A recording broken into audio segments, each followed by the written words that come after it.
The US is currently undergoing a trade war, numerous trade wars with numerous countries, including China and some European countries. And as a result, farmers are suffering the consequences of Trump's policies.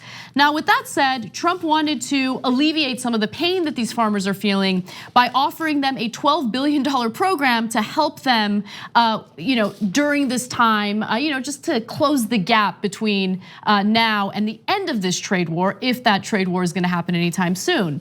But this $12 billion bailout program is not successful so far. Trump created this to, quote, make up the difference to farmers and make up the damage that's been done, to cushion the blow with red tape and long waiting periods resulting in few payouts so far. So essentially the money has been allocated for this bailout program, but the farmers are not getting the money, at least not enough of them are. According to the Department of Agriculture, just $838 million has been paid out to farmers since the first $6 billion pot of money was made available in September. Another pool of up to $6 billion is expected to become available next month.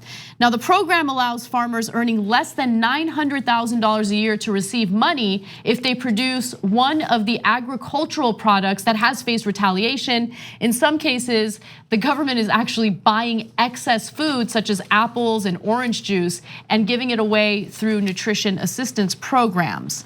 So the farmers are starting to get very impatient. But one thing that I do want to point out is there are actually 2 Republican lawmakers who did receive a little bit of help. The bailout has benefited 2 US senators who continue to run active farms, Charles Grassley, the Republican of Iowa, and Jon Tester, a Montana Democrat. Yeah, so 2 politicians have directly benefited, at least 2 senators.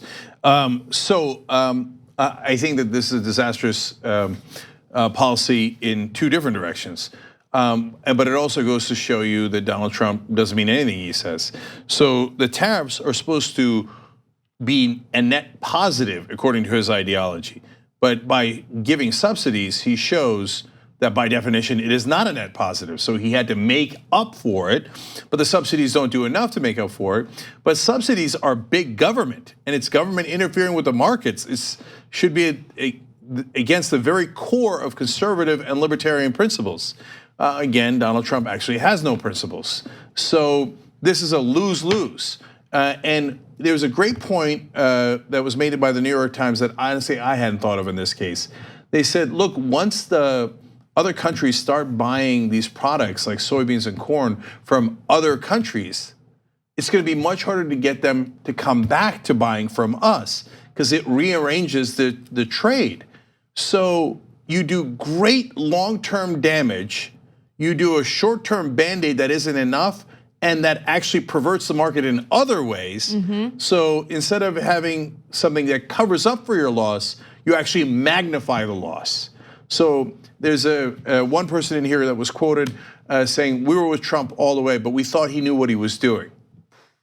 Come to find out, he didn't. And that could describe the entire Trump presidency.